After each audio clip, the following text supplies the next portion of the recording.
Kasih karunia dan damai sejahtera dari Tuhan Allah Bapa kita, dan dari anaknya Tuhan Yesus Kristus menyertai kamu sampai selamanya. Amin.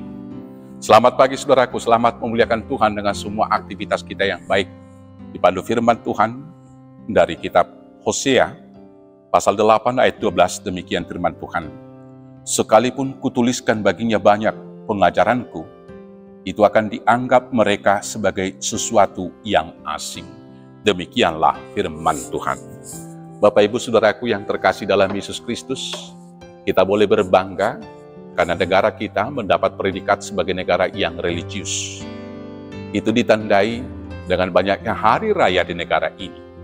Itu ditandai juga dengan banyaknya umat yang melakukan peribadahan.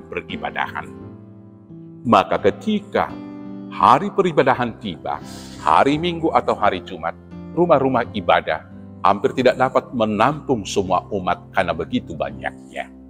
Kita juga bangga sebagai masyarakat yang religius yang ditandai dari salam-salam yang sangat religius, shalom dan lain sebagainya.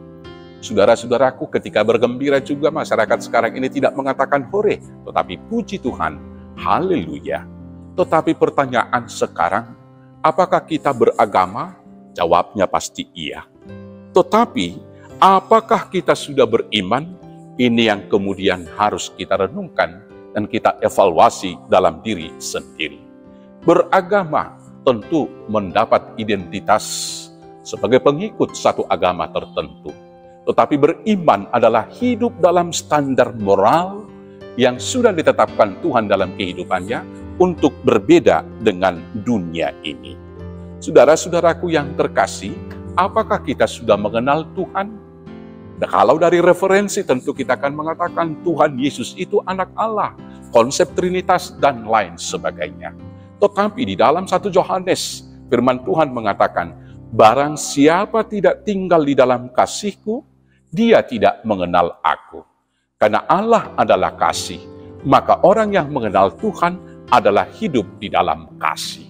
Saudaraku, peribadahan, seremoni, persembahan, melafalkan ayat-ayat Alkitab tidak berguna apa-apa kalau kebencian, iri, dan dendam masih bercokol di dalam hati kita.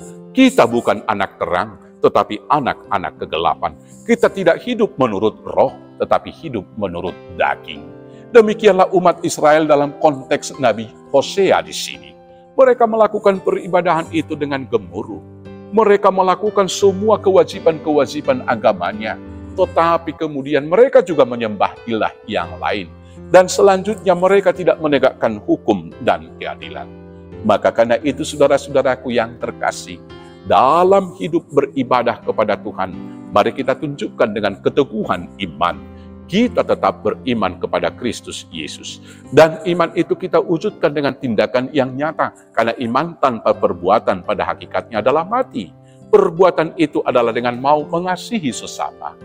Kasih itu harus nyata ketika kita mampu juga mengampuni, memaafkan kesalahan saudara-saudara kita. Karena Tuhan lebih dahulu mengasihi, Tuhan lebih dahulu mengampuni kita. Dengan demikianlah Tuhan akan berkenan kepada kita karena kita sudah mengerti pengajaran yang dari Tuhan. Selamat mengerti pengajaran dari Tuhan dan selamat hidup di dalam kebenarannya. Tuhan Yesus memberkati. Amin. Kita bersatu dalam doa. Terima kasih Bapa yang baik. Bimbing kami dengan Roh Kudus agar mengerti pengajaran dan hidup di dalamnya. Sehingga hidup kami berguna untuk kemuliaan Tuhan dan berkat bagi banyak orang. Hanya di dalam nama Yesus Kristus Tuhan Juru Selamat kami yang hidup. Amin.